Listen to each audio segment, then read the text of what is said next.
The arrow whistled past Grusha's ear close enough that she felt the wind of its passing, and she knew with cold certainty that her father had just given the order to kill her.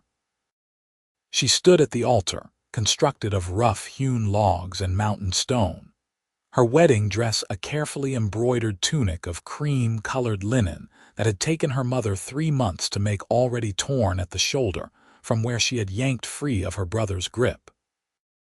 Before her, the human man she was supposed to marry stood frozen in shock, his pale face gone even whiter, his hands raised in a gesture that might have been surrender or disbelief. Behind her, she could hear her father bellowing orders to the warriors of the clan, his voice thick with rage and what might have been grief, though Grusha doubted he had enough heart left to grieve anything except his wounded pride. The wedding had been arranged 6 months ago as part of a fragile peace treaty between the Ironjaw clan and the human settlement of Millbrook, a farming community that sat at the base of the mountains where Grusha's people made their home.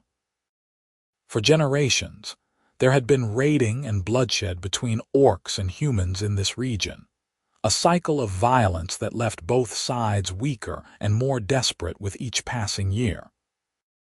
The elders on both sides had finally agreed that something had to change, and Grusha, the chieftain's youngest daughter, known for her skill with a blade and her unfortunate tendency to speak her mind, had been chosen as the bridge between two worlds. Kieran Everly had seemed kind enough during the awkward meetings that preceded the ceremony. He was a veteran of the border wars, a man in his late 20s with sandy hair and eyes the color of summer sky, and when he looked at Grusha, there was no hatred in his gaze, only a weary sort of resignation that she understood all too well. They had both been chosen for this union not out of love but out of duty, and during their brief conversations, she had gotten the sense that he was a decent man trying to make the best of an impossible situation. But then her cousin had whispered poison into her father's ear that very morning. Grusha had seen them talking in hushed tones near the cook fires, had seen the way her father's face had darkened with suspicion and fury. She had not heard what lies had been spoken, but she knew her cousin Morg well enough to guess at their nature. Morg had wanted to lead the next raid against the humans, had argued loudly and often that peace was weakness, that the old ways of blood and battle were the only true path for their people. This wedding threatened everything he believed in, and he would do anything to stop it. By the time Grusha had walked to the altar, her father was convinced that the humans were planning some treachery, that this wedding was nothing but a trap designed to lure the clan's leadership into the open where they could be slaughtered. No amount of reasoning from Grusha or her mother or the other elders had been able to penetrate the wall of suspicion that Morg had built in the chieftain's mind. And so her father had attended the ceremony with murder in his heart, waiting for the first sign of betrayal. That sign had come in the form of a misunderstanding so tragically simple that Grusha wanted to scream. One of the human guests, an elderly farmer with failing eyesight, had reached inside his coat for a handkerchief to wipe his streaming nose. Her father, primed for treachery and seated close enough to see the movement, had interpreted the gesture as someone drawing a weapon. He had roared a warning and drawn his own blade, and in the chaos that followed, the piece had shattered like glass.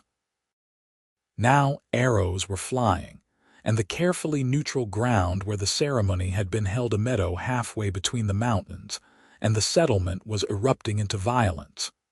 Grusha saw a human man fall with an orc spear in his chest. She saw one of her own cousins tackled by 3 human soldiers. The air filled with screams and the clash of metal, and she knew that, within minutes, this meadow would be soaked with blood from both sides. She also knew that if she died here, any chance of peace died with her. And if Kieran died, the humans would consider it an assassination, and would bring their full military might down upon the Ironjaw clan. Everything would spiral into a war that neither side could afford, and it would all be because of lies and fear and the terrible weight of history. Grusha made her decision in the space between one heartbeat and the next. She lunged forward, grabbed Kieran Everly around the waist, and in one smooth motion born of a lifetime of training, she hoisted him over her shoulder like a sack of grain. He let out a startled yelp that might have been amusing under different circumstances, his arms flailing as he tried to find purchase against her back. "What are you doing?" he shouted, his voice high with panic. "Saving both our lives," Grusha snarled, and she turned and ran. Her legs pumped beneath her as she sprinted away from the meadow, away from the battle, heading for the tree line that marked the beginning of the wild country between human lands and orc territory. She was strong even by orc standards, had wrestled her brothers since childhood, and could carry a full-grown mountain ram across her shoulders without breaking stride.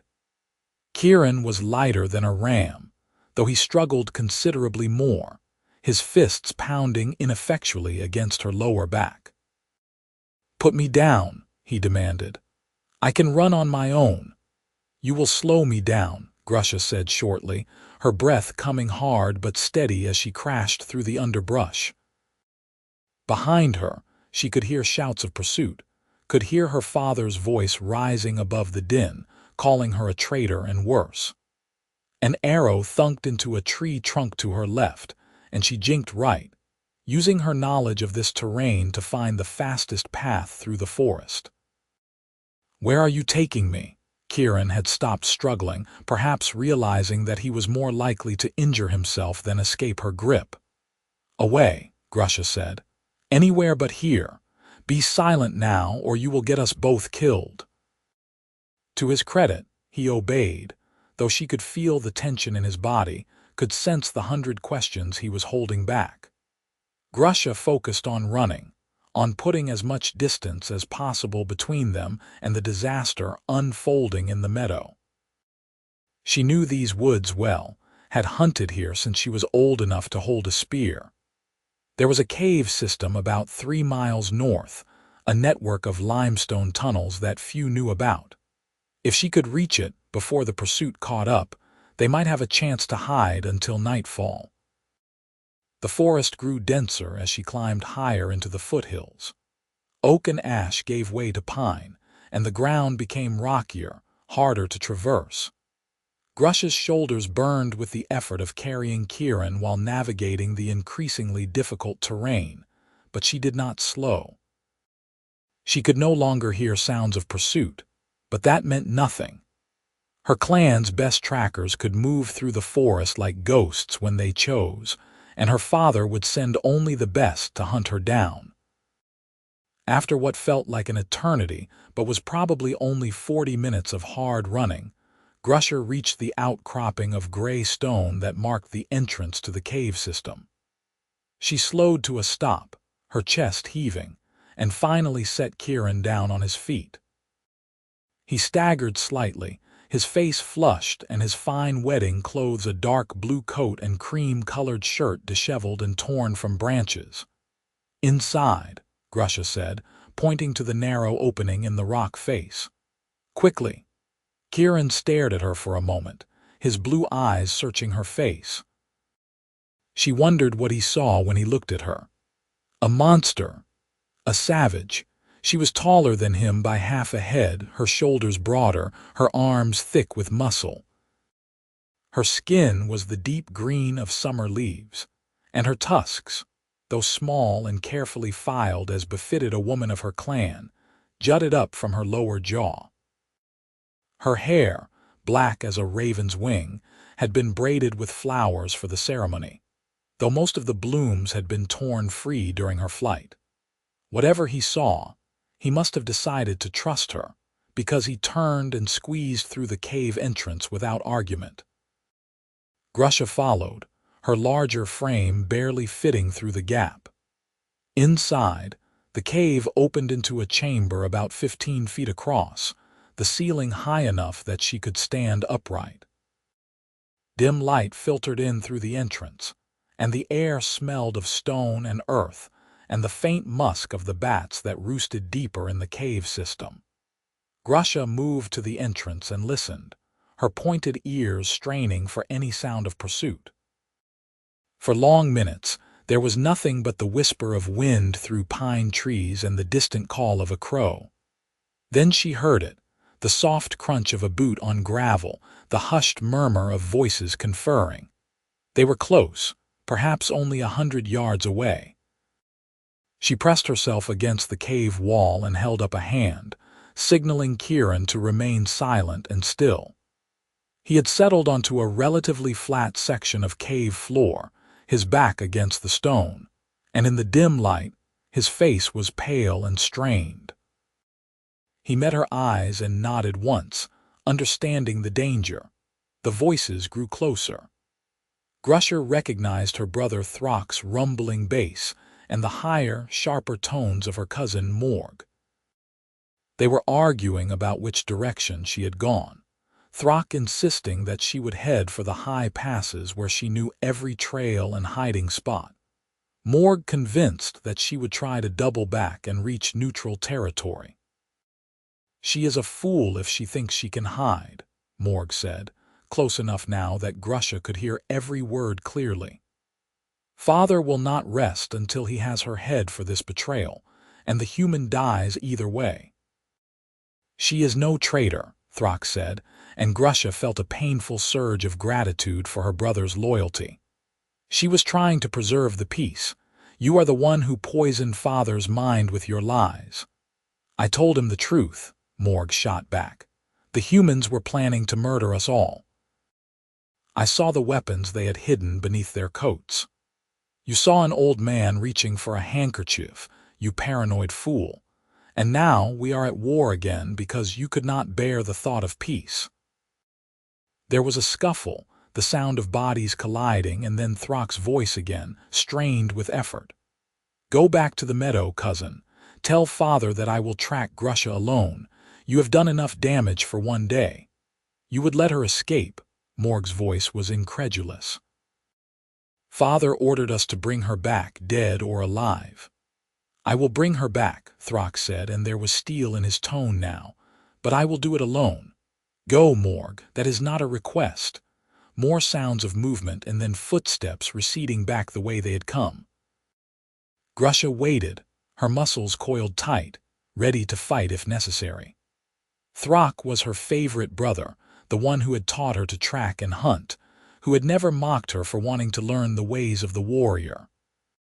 But he was also loyal to their father, and she did not know which way that loyalty would pull him in this moment. "Grusha," Throck called out softly. "I know you are near. I can read your trail as easily as I can read my own name." Grusha glanced at Kieran, who was watching her with wide eyes. She put a finger to her lips, then stepped out of the cave into the gray afternoon light. Throck stood about 20 feet away, his massive frame blocking the path back down the mountain. He was unarmed, his weapons belt hung over a nearby tree branch, and his hands were open and empty in a gesture of peace. His face, so like her own but broader and more scarred, was creased with worry. "You should not have run," he said quietly. "Father is beyond reason now. He thinks you conspired with the humans to lure us into a trap." "Then Father is a fool," Grusha said flatly. "Morg lied to him. There was no trap, no conspiracy, just an old man with a running nose and too much fear on all sides." "I know," Throck said. "I tried to tell him, but he would not listen. And now 12 of our warriors are dead and at least 20 humans. The meadow is a slaughterhouse, sister." Grusha felt her heart sink. 32 dead, and for what? For pride and suspicion and the inability to let go of old hatreds. "The human I took," she said. "Kieran ever lie, he is not part of any plot. He is a good man who agreed to this marriage to help his people. If he dies, there will be no hope of peace. Ever." Throck studied her for a long moment. "You care for him," he said, and it was not quite a question. I barely know him, Grusha said. But he does not deserve to die because of our father's paranoia. Neither do any of the people who will be killed in the war that comes if we do not find a way to stop this.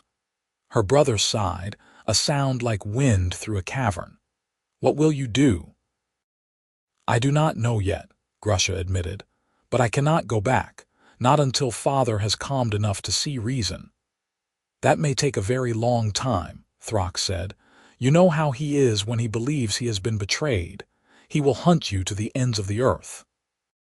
Then I will stay out of his reach, Grusha said. Throck, please, tell him you lost my trail. Tell him I had help, that I knew you were coming and evaded you. Give me time to figure out what to do. Throck was silent for a long time, his expression conflicted. Finally, he nodded slowly. I will give you 3 days, he said. After that, I cannot hold the others back. Morg will insist on leading the hunt himself, and you know he will not stop until he has your head. 3 days, Grusha echoed. Thank you, brother. Do not thank me yet, Throck said grimly. 3 days is not much time to undo the damage that has been done. And sister, the humans will be hunting you too. They will think you kidnapped their man for some dark purpose. You will have enemies on all sides. He retrieved his weapons belt and turned to go, then paused and looked back at her. For what it is worth, I think you did the right thing. I think you are braver than any of us to try to build something new instead of clinging to the old ways. I hope you survive to see it through. Then he was gone, melting into the forest as silently as he had come, and Grusha was left standing alone in front of the cave, the weight of the world pressing down on her shoulders. She returned to the cave to find Kieran standing near the entrance, his face thoughtful. Your brother? He asked. Yes, Grusha said. He is giving us 3 days before the hunt begins in earnest. And then we will likely die, Grusha said bluntly. Unless we can find a way to prove to both our peoples that this was all a terrible mistake, that neither side planned treachery. But I do not know how to do that. Kieran was quiet for a moment, his gaze distant. The old farmer, he said slowly. The one whose movement started all of this. His name is Horace. He is well known in Millbrook, has lived there for 50 years. Half the town is related to him by blood or marriage. If we could get him to testify about what really happened, to explain that he was only reaching for a handkerchief, it might help convince my people that this was a misunderstanding. And for my people, we would need Morg to confess his lies, Grusha said, which he will never do. He wants this war. He has always wanted it. Then we need to prove he lied, Kieran said. Is there anyone else who heard what he told your father? Anyone who might testify to the truth? Grusha thought hard, running through the events of the morning in her mind. My mother, she said slowly. She was near the cook fires when Morg spoke to my father. She may have heard what was said, and she has always opposed the war, always pushed for peace. Would she speak against her own family? Kieran asked. For the good of the clan? Yes, Grusha said. My mother is strong. Stronger than my father in many ways, but I do not know if I can reach her. She will be watched closely now, and if I am seen anywhere near our settlement, I will be killed on sight.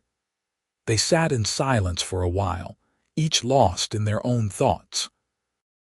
The light coming through the cave entrance had shifted, the sun beginning its descent toward the western horizon. They would need to make decisions soon about whether to stay here or try to find better shelter, whether to risk a fire or remain cold and hidden. You saved my life, Kieran said suddenly, his voice soft. Back at the meadow. You could have run alone, could have escaped easily without me slowing you down, but you chose to carry me with you. Grusha shrugged, uncomfortable with his gratitude.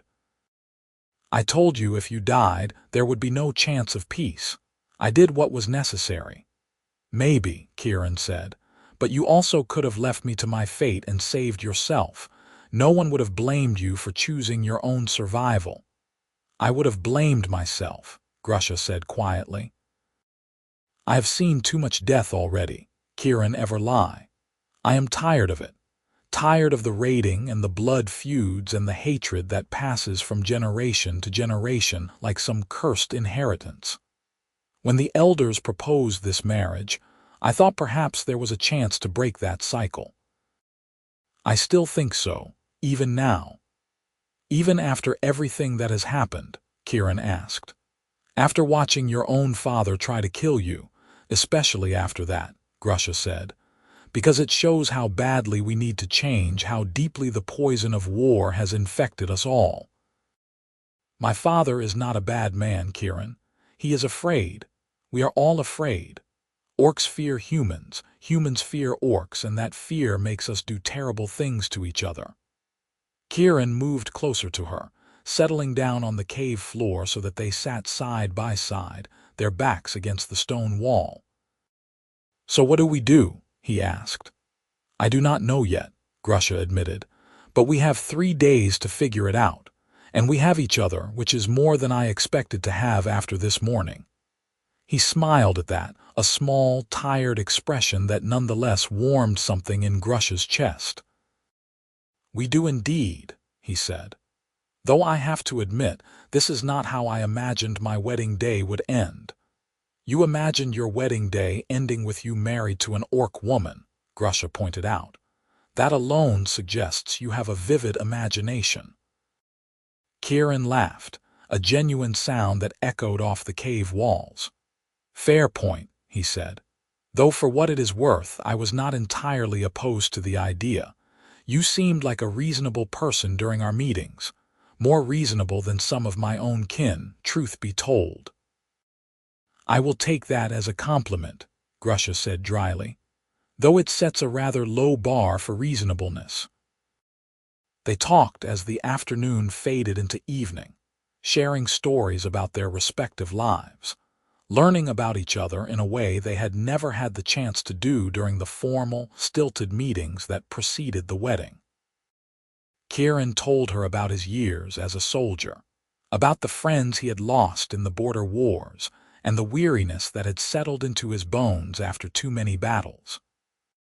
Grusha spoke of growing up as the youngest child in a chieftain's family, of the pressure to be strong and fierce and uncompromising, and of her secret love of the gentler things, flowers and music, and the stories the old women told around the winter fires.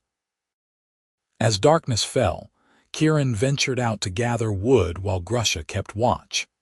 She had decided that the risk of a fire was worth it. The temperature was dropping rapidly, and they would need warmth to survive the night. Besides, they were deep enough in the cave that the smoke would dissipate before reaching the entrance, and the light would not be visible from outside. Kieran returned with an armload of dead wood, and Grusha used her flint and steel to coax a small blaze to life. They huddled close to the flames, sharing the warmth, and Grusha found herself acutely aware of Kieran's presence beside her. He smelled of pine sap and wood smoke and something else, something distinctly human that she could not quite identify but found oddly pleasant. "Tell me about Millbrook," she said, partly to distract herself from these confusing feelings. "What is it like to live there?" Kieran's face softened with affection. "It is a good place," he said. "Small, maybe 200 people at most, but close-knit. Everyone knows everyone else, for better or worse. We grow wheat and barley in the valley, keep sheep and cattle in the higher pastures. The river runs clear and cold from the mountains, full of trout and salmon in the spring. It is not a rich place, but it is home." "It sounds peaceful," Grusha said wistfully. "It was," Kieran said, "before the raids, before the war. My father died defending the mill from an orc raiding party when I was 12. My mother passed 2 years later from a sickness, but I think her heart was already broken. I have a younger sister, Alicia, who is married to the blacksmith now. She will be worried sick about me." "I am sorry," Grusha said, "about your father, about all of it." Kieran looked at her, his expression unreadable in the firelight.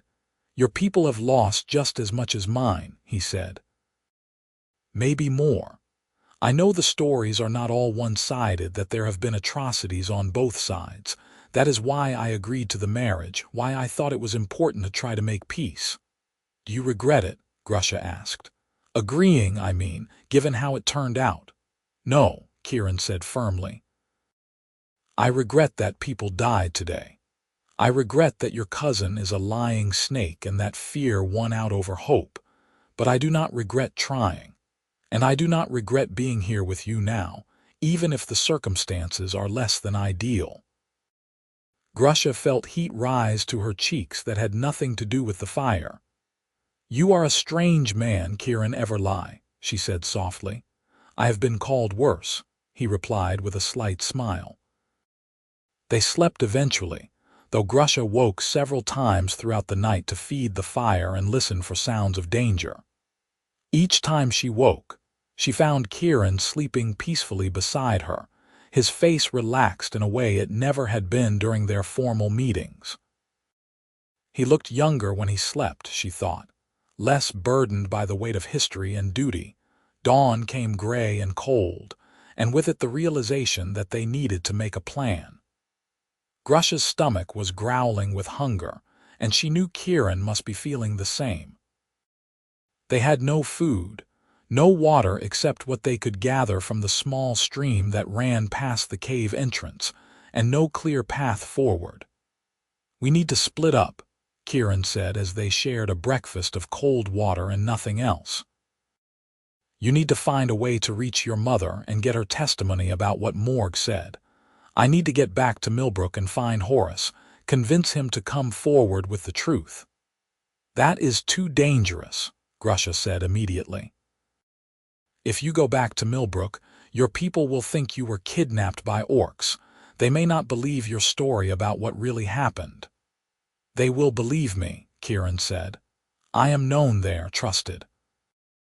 And I can bring Horace back to neutral ground, somewhere we can arrange a meeting between your people and mine."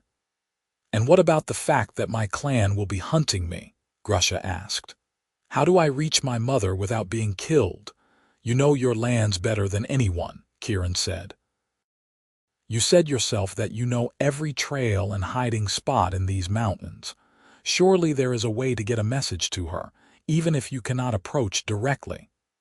Grusha thought about it, her mind racing through possibilities. "There is an old shrine," she said slowly. "About a day's travel from here, deep in the high country. My mother goes there sometimes to pray and leave offerings. If I could reach it before her next visit, I could leave a message asking her to meet me somewhere safe." "When does she usually visit?" Kieran asked. "Every new moon," Grusha said, "which is in 2 days." "Then we have just enough time," Kieran said. "You go to the shrine, leave your message. I will go to Millbrook, find Horace, and bring him back to neutral ground. We can meet at the meadow where the wedding was supposed to take place, 5 days from now at sunset. If we both succeed, we will have the testimony we need to prove that this was all a misunderstanding." "And if we do not succeed?" Grusha asked quietly. "Then at least we tried," Kieran said. "At least we did not give up on peace without a fight." Grusha looked at him for a long moment, this human man who should have been a stranger but who felt increasingly like something more. "You are braver than you look," she said finally. "And you are kinder than your people's reputation suggests," Kieran replied. "I think we make a good team, Grusha of the Ironjaw clan." They gathered what little they had and prepared to part ways. At the cave entrance, Kieran hesitated, then reached out and took Grusha's hand in his. His palm was warm and calloused from years of working the land, and his grip was firm but gentle. "Be careful," he said. "Come back alive." "You as well," Grusha said, and she was surprised by how much she meant it, how much the thought of something happening to this man made her chest ache. Then they went their separate ways, Kieran heading down the mountain toward the valley and Millbrook, Grusha climbing higher into the peaks where the old shrine waited among the ancient stones. The journey to the shrine took Grusha all day and half the night. She traveled by game trails and hidden paths, moving carefully to avoid detection. Twice, she saw search parties in the distance, orc warriors moving in tight formations, calling out to each other as they swept the forest. She hid and waited for them to pass, her heart pounding, knowing that discovery meant death. The shrine was exactly as she remembered it, a circle of standing stones on a windswept plateau, weathered by centuries of mountain storms. In the center stood an altar carved from a single piece of granite, stained dark with the blood of countless offerings. Her people had worshipped here long before they came to this particular mountain, had carried the sacred stones with them from their ancestral homeland, and erected them anew in each place they settled. Grusha had no offering to leave except her own blood and her prayers. She pricked her thumb on the point of her knife and let 3 drops fall onto the altar, then knelt in the cold night air and spoke the old words her mother had taught her. "Ancestors, hear me," she said. "I am Grusha, daughter of Thrak of the Ironjoe clan. I stand at the edge of war and beg for wisdom. Show me the path to peace. Show me how to save my people from themselves." The wind howled through the stones, carrying voices that might have been ghosts or might have been only her imagination. She felt small and lost and desperately alone, and for a moment she wondered if she was being foolish. Perhaps Morg was right. Perhaps war was inevitable, written into the very nature of orcs and humans. Perhaps she was fighting against something too big and too old to ever change. But then she thought of Kieran's hand in hers, warm and solid and real. She thought of his smile by the firelight, his willingness to try even when the odds were against them. She thought of her brother Thrak's quiet support and her mother's lifelong fight for peace. She was not alone in this. There were others who believed as she did, who wanted something better than endless cycles of violence. Grusha finished her prayers and then set about carving her message into a flat piece of bark she had brought with her. The writing system her people used was simple, more pictographs than proper letters, but her mother would understand. She explained what had happened at the wedding, what Morg had done, and begged her mother to meet her at a place they both knew, a hidden waterfall deep in the forest where Grusha had played as a child. She tucked the bark message into a crevice in the altar where her mother would be sure to find it, then settled in to wait. The shrine was as good a place as any to hide for the next day, and she needed to rest before the journey to the waterfall. Sleep came in fits and starts, troubled by dreams of fire and blood and Kieran's face disappearing into darkness. When she woke, the sun was high overhead, and she was stiff and cold and hungrier than she had ever been in her life. There was snow melt pooled in the depressions of the stones, and she drank her fill, but water alone would not sustain her for long. She spent the day hunting, using stealth and patience to bring down a mountain hare with a thrown stone. She ate half the meat raw, too hungry to wait for a fire, and saved the rest for the journey ahead. By the time the sun began to set, she was ready to move again. The waterfall was a full day's travel from the shrine, down into a hidden valley that few knew existed. Grusha made good time despite her exhaustion, driven by the hope that her mother would receive the message and come to meet her. The alternative, that her mother would not see the message in time, or worse, that she would see it and choose not to come, was too terrible to contemplate. She reached the waterfall just as dawn was breaking on the 3rd day since the disastrous wedding. The falls plunged 50 feet down a cliff face into a crystal-clear pool surrounded by ferns and moss-covered stones. It was a place of great beauty, and it had been one of Grusha's favorite spots as a child. She had spent countless hours here, swimming in the cold water and exploring the caves behind the falls. Grusha settled in to wait, hidden in the tree line where she could watch the approach to the pool without being easily seen. Hours passed. The sun climbed higher, and still there was no sign of her mother. Grusha tried not to let despair creep in, tried to hold on to hope, but it was hard. Then, just as she was beginning to think that all was lost, she saw movement on the far side of the pool. A figure emerged from the forest, tall and broad-shouldered, moving with the distinctive rolling gait of an orc warrior. As the figure drew closer, Grusha recognized her mother's face, older and more lined than Grusha's own, but with the same strong jaw and determined eyes. Grusha stepped out from her hiding place, and her mother's face transformed with relief and joy. They met in the middle, and her mother pulled her into a crushing embrace that drove the air from Grusha's lungs. "My daughter," her mother said, her voice thick with emotion. "I feared you were dead. Your father has been like a mad thing, raving about betrayal and treachery. He has convinced himself that you conspired with the humans to murder him." "I did no such thing," Grusha said, pulling back to look her mother in the face. "You know I did not. Mother, I need you to tell me what Morg said to father that morning. I need to know exactly what lies he spoke." Her mother's expression darkened. "He told your father that he had overheard the humans talking the night before the wedding. He said they were planning to wait until the ceremony was complete, then slaughter all the orc leadership while they were gathered in one place. He said he had seen weapons hidden beneath their coats, daggers and short swords meant for close work." "And you heard this? You can testify to what Morg claimed?" Grusha asked urgently.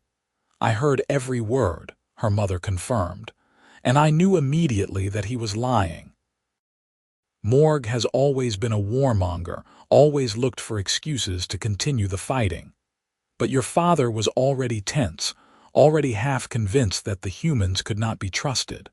Morg's lies fell on fertile ground." "Will you testify to this?" Grusha asked. "Will you stand before both our people and the humans and tell the truth about what Morg did?" Her mother was silent for a long moment, her face troubled. "You know what that would mean," she said quietly. "I would be speaking against my own nephew, accusing him of lying to his chieftain. Your father may never forgive me." "I know," Grusha said. "But if you do not speak, there will be war, real war, not just raiding and skirmishes. The humans will bring their full army down on us and we will be wiped out. Mother, please. I am asking you to choose the survival of our clan over one lying fool's pride." Her mother reached up and cupped Grusha's face in her weathered hands. "You have grown so strong," she said softly. "So brave. You are the daughter I always hoped you would become. Of course I will testify. I will stand before the clan and the humans and tell them exactly what Morg said and why I know he lied. Your father will have to accept the truth, even if it breaks his heart." Relief flooded through Grusha, so intense it made her dizzy. "Thank you," she whispered. "Thank you, Mother." "What is your plan?" her mother asked. "How do you intend to arrange this testimony?" Grusha explained the plan she and Kieran had made, about meeting at the meadow in 2 days, about bringing forward both her mother's testimony about Morg's lies and the human Horus's testimony about reaching for a handkerchief. Her mother listened intently, nodding at intervals. "It is a good plan," she said when Grusha finished. "Risky, but good. I will be there, and I will bring others who support peace. Your Aunt Shara, perhaps, and some of the elder warriors who remember what it was like before the wars began. We will make father listen." "And if he will not listen?" Grusha asked. Her mother's expression was grim. "Then I will challenge his leadership," she said. "It is a wife's right when she believes her husband is leading the clan to destruction. It will tear our family apart, but it may be the only way to save our people." They spent another hour together, making plans and discussing how best to approach the meeting. Her mother shared the food she had brought: dried meat and journey bread, and Grusha ate ravenously, feeling strength return to her limbs. Then her mother had to leave, to return to the settlement before her absence was noticed and questions were asked. "Be safe, my daughter," her mother said, embracing her one last time. "And know that whatever happens, I am proud of you. You have shown more courage and wisdom in these past 3 days than many warriors show in a lifetime."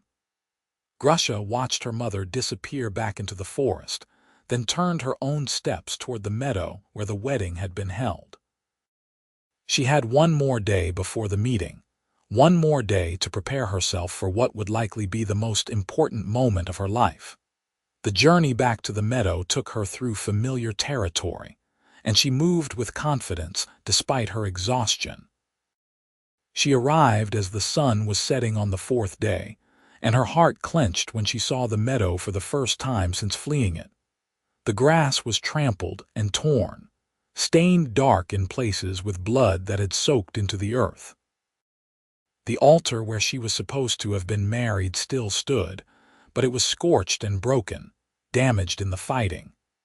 Bodies had been removed, but the signs of violence were everywhere: broken weapons, torn clothing, a single boot lying forlorn in the mud. Grusha found a place to hide at the edge of the meadow, tucked into a dense thicket of brambles where she could watch without being seen.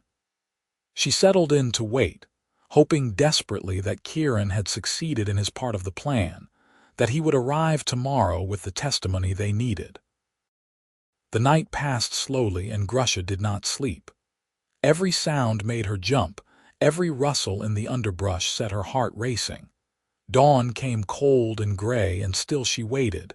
The sun climbed higher. Noon came and went. Grusha began to fear that Kieran had failed, that he had been unable to convince the humans to listen to him, or worse, that he had been killed trying. She thought about going to look for him, but she knew that would be foolish. She had to trust that he would come, had to believe that he was as committed to this plan as she was. As the sun began its descent toward the western horizon, Grusha finally saw movement at the southern edge of the meadow. A group of people emerged from the forest humans, perhaps 15 of them, led by a figure she recognized even at a distance. Kieran. Her heart soared with relief and something else, something warmer and more complex. He had made it. He was alive. The group approached the meadow cautiously, clearly wary of a trap. Grusha could see that several of them were armed, though their weapons were sheathed. Among them was an elderly man with a pronounced stoop and a shock of white hair. Horus, she assumed. From the northern edge of the meadow, another group appeared. Orcs this time, led by her mother. Grusha counted 12 of them, including her brother Thrak and her aunt Shara. Her father was not among them, and neither was Morg. Grusha did not know if that was a good sign or a bad one. The two groups met in the center of the meadow, near the broken altar. Grusha could see tension in every line of their bodies, could sense how close they all were to violence. One wrong word, one threatening gesture, and this would all collapse into bloodshed. Kieran spoke first, his voice carrying across the meadow. "I am Kieran Everly of Millbrook. I stand here today to speak the truth about what happened at the wedding ceremony 5 days ago. I bring with me Horace Finch, whose innocent action was misinterpreted as an act of aggression. I ask that all present listen to his testimony with open hearts and minds." The old man stepped forward, his hands trembling slightly. "I am Horace Finch," he said, his voice quavering but clear. "I have lived in Millbrook for 50 years, and I have never wished harm upon any creature, orc or human. On the day of the wedding, I reached into my coat for a handkerchief to wipe my nose, which runs constantly in the spring air. I had no weapon. I meant no threat. I am deeply sorry that my action was misunderstood, and I grieve for all those who died because of it." Grusha's mother stepped forward then, her presence commanding even among the gathered warriors. "I am Mara, wife of Thrak, chieftain of the Ironjaw clan. I stand here today to speak the truth about what my nephew Morg told my husband on the morning of the wedding. Morg claimed that he had overheard the humans planning treachery, that he had seen weapons hidden beneath their coats. I heard him speak these lies, and I knew them for what they were. Morg has always opposed peace, has always sought reasons to continue the war. He poisoned my husband's mind with false suspicions, and 32 people died because of it. There was muttering from both groups, some angry, some thoughtful. Grusha could see the humans looking at Horus, who nodded sadly, confirming that he had indeed only been reaching for a handkerchief. She could see the orcs looking at her mother, weighing her words, knowing her reputation for honesty. "Where is your husband?" One of the humans asked, a tall woman with a scar across her cheek. "Where is the chieftain who ordered the attack?" "He is hunting my daughter," Mara said bluntly. "He believes she conspired with the humans to betray him. He will not listen to reason. But I am here, and I speak with the authority of the chieftain's wife. I declare that the wedding ceremony was meant in good faith by both sides, and that the violence that followed was the result of lies and misunderstanding, not genuine treachery." "And what of the girl?" another human asked. "Grusha, the one who was to be the bride. Where is she? Did she survive?" Grusha took a deep breath and stepped out of her hiding place. Every eye turned to her as she walked across the meadow toward the gathered groups. She saw Kieran's face light up with relief and joy, saw her mother's proud smile, saw the suspicion and curiosity on the faces of the others. "I am Grusha, daughter of Thrak," she said, her voice strong and clear. "I stand here today to say that I never conspired against my people. I fled the meadow to save Kieran Everlai's life, because I believed that his death would mean the end of any hope for peace. I have spent these past days working to uncover the truth and bring it before you all. I ask now that you listen, that you let go of your fear and anger, and that you choose a different path than the one that has brought us so much suffering." There was a long silence. Then Thrak stepped forward, towering over even the other orcs. "I believe my sister," he said. "I believe my mother. Morg has always been a liar and a warmonger. If we continue to follow the path he has set us on, the Ironjaw clan will be destroyed. The humans are many, and they have weapons we cannot match." This is not cowardice speaking, but the simple truth of a warrior who has fought them and knows their strength. "I believe Horus," the scarred woman said. "He is my grandfather, and I have known him all my life. He would not lie, and he certainly would not plan murder. If the orc chieftain's wife says that her nephew lied, then I am inclined to believe her. We have lost enough people to this war. I do not wish to lose more." One by one, the others spoke, humans and orcs alike, sharing their own grief and weariness, their own desire for something better than endless conflict. Not all were convinced there were still voices of anger and suspicion, but the tide was turning. Grusha could feel it, the slow shift from hostility to cautious hope. Then a new voice rang out across the meadow, harsh and filled with fury. "Traitors! All of you are traitors!" Grusha turned to see Morg emerge from the forest, accompanied by a dozen warriors loyal to him. Her father was with them, his face twisted with rage and pain. In his hand he held a drawn sword. "You dare to speak of peace while my daughter stands there with the human who corrupted her," Thrak roared. "You dare to call my son a liar when he was trying to protect us from annihilation." "Father, please," Grusha said, stepping toward him with her hands outstretched. "Listen to what we have said. Listen to the truth. Morg did lie. Horus meant no harm. All of this has been a terrible mistake, but it is not too late to make it right." "It is too late," Thrak said, and there was such sorrow in his voice that Grusha's heart broke. "You chose the humans over your own blood. You chose a stranger over your family. That is a betrayal I cannot forgive." He raised his sword, and for a terrible moment, Grusha thought he meant to strike her down.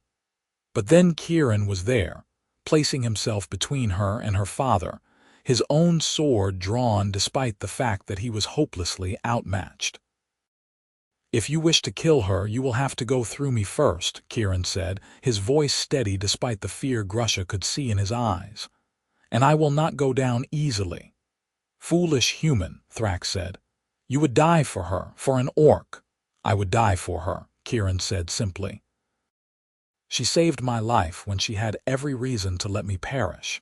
She has fought for peace when it would have been easier to give in to hatred. She is braver and better than any person I have ever known, orc or human. If that makes me a fool, so be it." Grusha felt something crack open in her chest, some wall she had built around her heart without even realizing it. She looked at Kieran standing there, defiant in the face of certain death, and she knew with sudden, blazing clarity that she loved him. It did not matter that they had known each other for only a handful of days. It did not matter that he was human and she was orc. She loved him, and she would not let him die for her. She stepped around Kieran and faced her father directly. "If you must kill someone, kill me," she said. "I am the one who defied you. I am the one who chose peace over war. Kieran has done nothing except try to help. Let him go and take my life instead." "No," Kieran said sharply, grabbing her arm. "I am not letting you sacrifice yourself. And I am not letting you die for me," Grusha shot back. Mara stepped forward then, placing herself between her husband and her daughter. "If you wish to kill our child, you will have to kill me as well," she said quietly. "I stand with Grusha. I stand with the truth." Morg lied, Thrak. "Our son lied to you, poisoned your mind against people who meant us no harm. If you cannot see that, then you are lost to the madness of war, and I can no longer stand beside you." The meadow went deathly silent. Grusha saw her father's face work, saw emotions chase across it too quickly to name. Rage, sorrow, doubt, fear. His sword wavered, then slowly lowered. "Is it true?" he asked, his voice hoarse. "Morg, is it true? Did you lie to me?" Morg's face had gone pale, but he lifted his chin defiantly. "I did what was necessary to protect our clan," he said. "The humans cannot be trusted. They have killed our people for generations. This so-called peace was nothing but a trap waiting to be sprung." "That is not what I asked," Thrak said, turning to face his nephew. "I asked if you lied. Did you truly overhear the humans planning treachery? Did you truly see weapons hidden beneath their coats?" Morg hesitated, and in that hesitation his guilt was written clear as day. "I saw what I saw," he said, but his voice lacked conviction. "You saw an old man reach for a handkerchief," Mara said coldly. "And you chose to interpret it as a threat because you wanted an excuse for war. You are the traitor here, Morg. You betrayed your chieftain by lying to him. You betrayed your clan by leading us into a slaughter we could have avoided. You have blood on your hands, and no amount of justification will wash it clean." Thrak stared at his nephew for a long moment, then threw down his sword with a clatter that seemed unnaturally loud in the stillness. "Get out," he said quietly. "Get out of my sight. You are no longer welcome in the Ironjaw clan. You are exiled, stripped of your name and your kinship. Go, before I forget you are my sister's son and kill you where you stand." Morg's face twisted with fury and humiliation. "You are making a mistake," he spat. "You are all making a mistake. This peace will not last. The humans will betray you, and when they do, you will wish you had listened to me." "Go," Thrak repeated, his voice like iron. Morg turned and stalked away back toward the forest. The warriors who had come with him hesitated, torn between loyalty to their chieftain and their allegiance to Morg's cause. One by one, they chose to stay, lowering their weapons and stepping back. Thrak turned to his wife and daughter, his face gray and aged beyond his years. "I am sorry," he said. "I should have listened to you. I should have questioned Morg's claims instead of accepting them as truth. My fear and my pride blinded me, and people died because of it. Father, Grusha said softly, stepping forward, we all made mistakes. But we have a chance now to make things right, to build something better. Will you help us? Thrak looked at her for a long moment, then at Kieran, who still stood close by Grusha's side. You love him, Thrak said, and it was not quite a question. Grusha felt heat rise to her cheeks, but she did not deny it. I do, she said simply. And you? Thrak turned to Kieran. Do you love my daughter? Kieran met the chieftain's gaze steadily. I do, he said. I know it seems sudden, impossible even. But in these past days, I have seen her courage, her compassion, her unwavering commitment to doing what is right even when it costs her everything. How could I not love her? Thrak was silent for a long time. Then, slowly, he bent and picked up his sword. Grusha tensed, but he merely sheathed it and turned to face the assembled humans and orcs. I am Thrak, chieftain of the Ironjaw clan, he said, his voice carrying across the meadow. I stand here today to say that I was wrong. I was wrong to believe lies over truth, wrong to choose war over peace, wrong to doubt my own daughter when she showed more wisdom than I have in years. I ask forgiveness of the humans of Millbrook for the lives lost in the fighting, and I propose that we complete what was started 5 days ago. Let there be a wedding. Let Grusha and Kieran be joined as was originally intended, as a symbol of the peace we all seek. The humans murmured among themselves, and then the scarred woman stepped forward. I am Commander Lydia Frost of the Millbrook Militia, she said. I speak for my people when I say that we too were wrong to let fear guide us, to assume the worst of your intentions. We accept your apology, and we offer our own. And we would be honored to witness the marriage of Kieran Everly and Grusha of the Ironjaw clan, if they are willing. All eyes turned to Grusha and Kieran. Grusha's heart was pounding so hard she thought it might burst from her chest. She looked at Kieran, at this man who had been a stranger only days ago but who now felt essential to her existence, and she saw her own feelings reflected in his eyes. I am willing, Kieran said, his voice soft but clear. If Grusha will have me. I will, Grusha said, and she found herself smiling despite everything, despite the fear and the pain and the uncertainty that still lay ahead. I absolutely will. The wedding that took place in the meadow that evening was nothing like the grand ceremony that had been planned. There was no altar, no elaborate ritual, no feast prepared. Instead, the humans and orcs formed a circle under the setting sun, and Thrak and Commander Frost stood together to officiate. Marriage is a bond, Thrak said, his deep voice solemn. A promise between two souls to stand together against whatever comes. It is not always easy, it is not always comfortable, but it is the foundation upon which families and communities are built. And in this case, it is also a bridge, Commander Frost added, a connection between two peoples who have been separated by fear and violence for too long. Grusha and Kieran, your union represents hope for a better future. May you nurture that hope, protect it, and help it grow into something strong and lasting. Grusha and Kieran stood hand in the center of the circle, and when they were asked to speak their vows, the words came easily. I, Kieran Everly, take you, Grusha of the Ironjaw clan, to be my wife, Kieran said, his eyes locked on hers. I promise to stand by your side, to support your dreams, to defend you against all who would do you harm. I promise to love you not despite our differences, but because of them, because you have shown me that there is more to life than the narrow path I walked before I met you.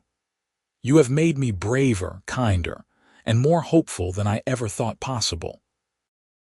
I will spend the rest of my life trying to be worthy of the gift of your love.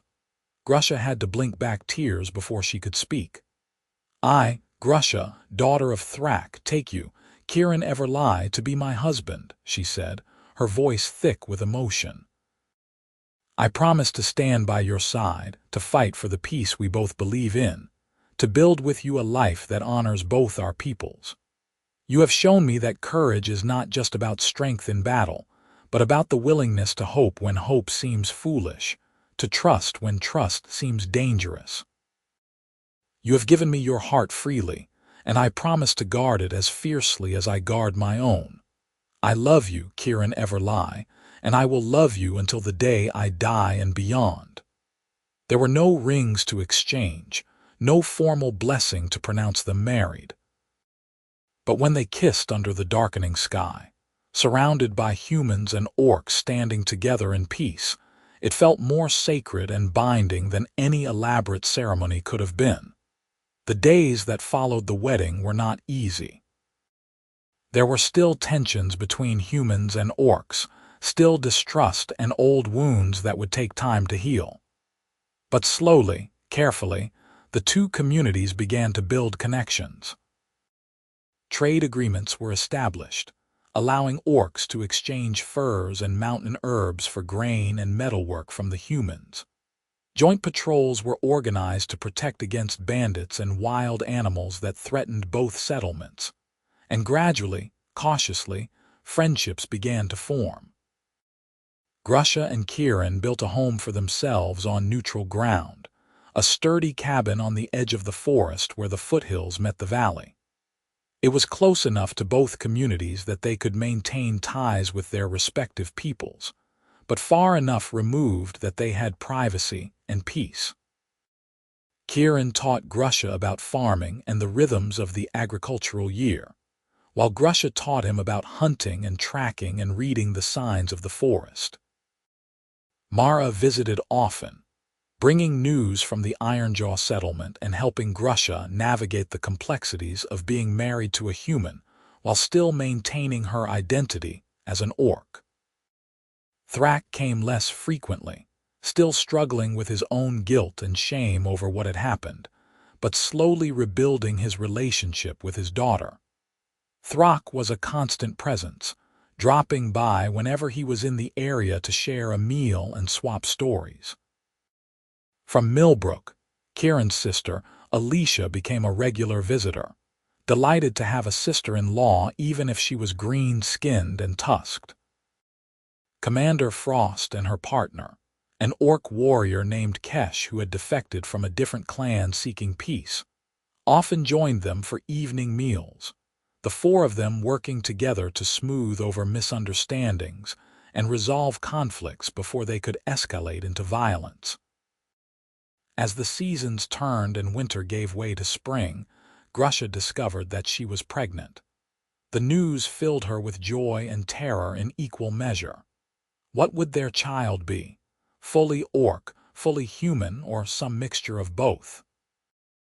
Would it be accepted by either community, or would it be rejected as an outcast by both? Kieran held her close when she voiced these fears, his hand resting gently on her still flat belly. "Our child will be loved," he said firmly. "By us, by our families, by everyone who believes in what we are building here. And if there are those who cannot accept our child, then that is their failing, not ours."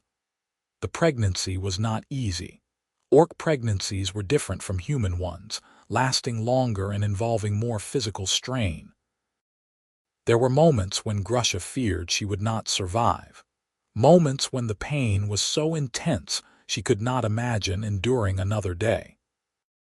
But Kieran never left her side, and her mother and Alicia took turns caring for her, drawing on the collective knowledge of both their peoples to ease her suffering. When the baby finally came on a crisp autumn morning, it was after 30 hours of labor that left Grusha exhausted and trembling. But when she held her daughter for the first time, looked down at the tiny face with its delicate tusks and skin the color of new leaves, all the fear and pain melted away. "She is perfect," Kieran whispered, tears streaming down his face as he gazed at their child. "She is absolutely perfect." They named her Unity, a name that felt appropriate for a child born of two worlds. She had Grusha's green skin and pointed ears, but Kieran's blue eyes and delicate features. Her tusks were small, barely visible, and her build was lighter than a full-blooded orc but sturdier than a human. She was something entirely new, and when Thrak held his granddaughter for the first time, he wept openly. "This is what I was fighting for," he said, his voice choked with emotion. "This is the future I could not see but that my daughter believed in. Thank you, Grusha.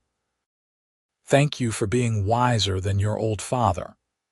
As Unity grew from an infant into a toddler, she became a symbol of hope for both communities. Children from both Millbrook and the Ironjaw settlement played together under her parents' watchful eyes, learning that their differences were something to celebrate rather than fear.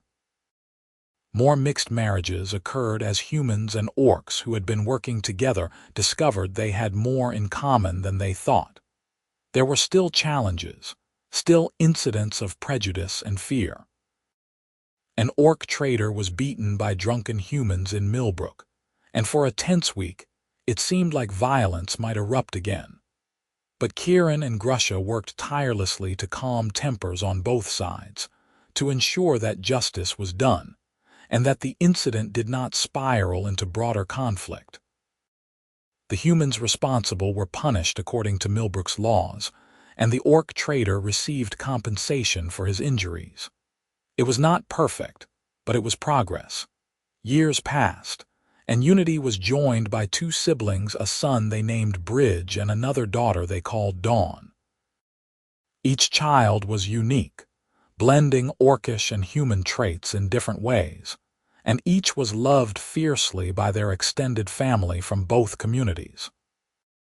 On the 10th anniversary of the wedding, Thrak called for a celebration in the same meadow where the disastrous ceremony, and then the hopeful one, had taken place.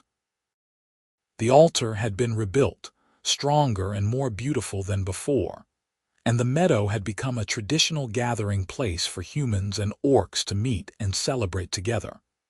Grusha stood in the center of that meadow, Kieran's hand warm in hers, and looked out at the crowd gathered there.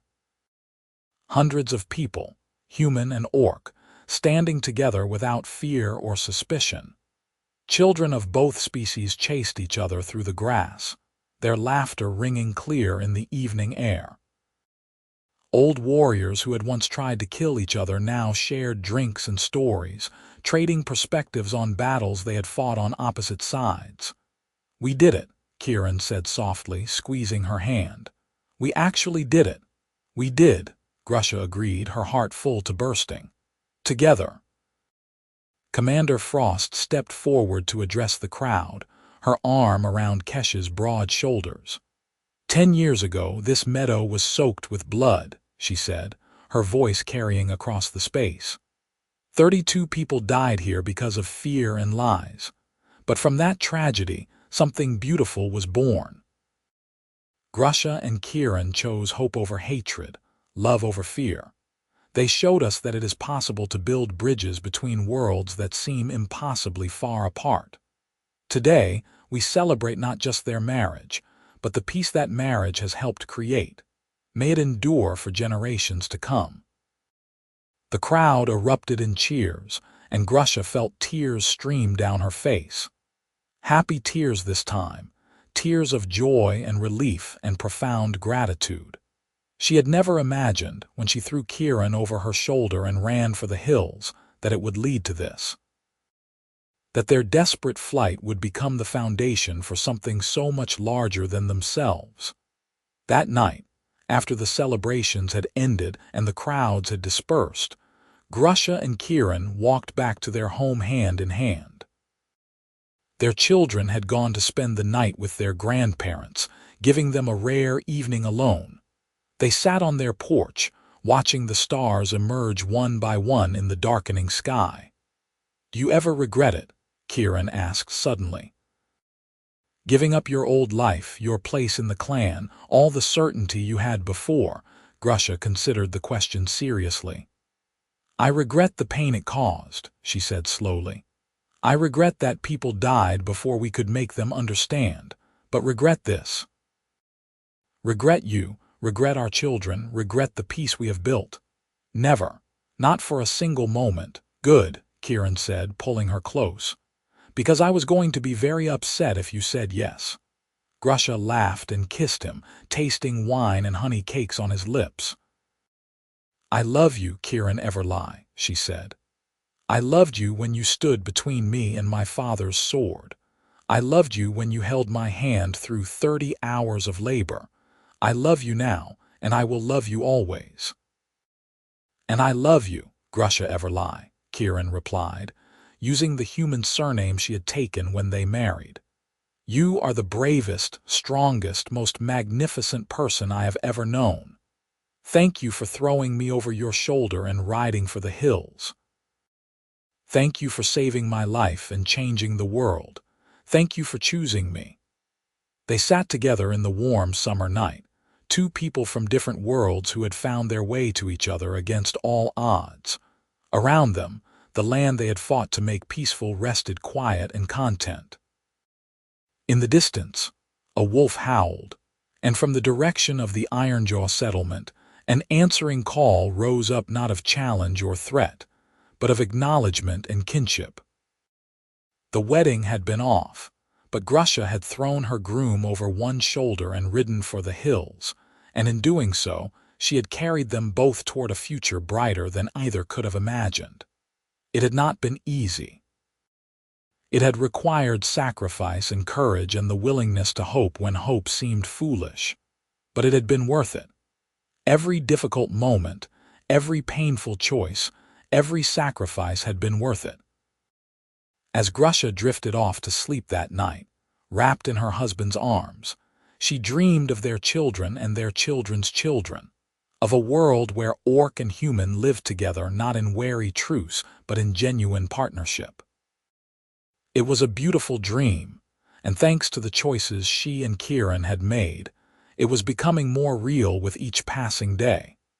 The stars wheeled overhead, indifferent and eternal, but on the small patch of earth where Grusha and Kieran had built their life, something new was growing. Something precious and fragile and infinitely valuable. Peace, yes, but more than that. Understanding, acceptance, love that crossed boundaries and broke down walls.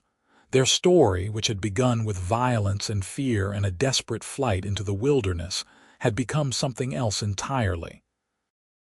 It had become a story of hope, of the power of individuals to change the world through simple acts of courage and compassion.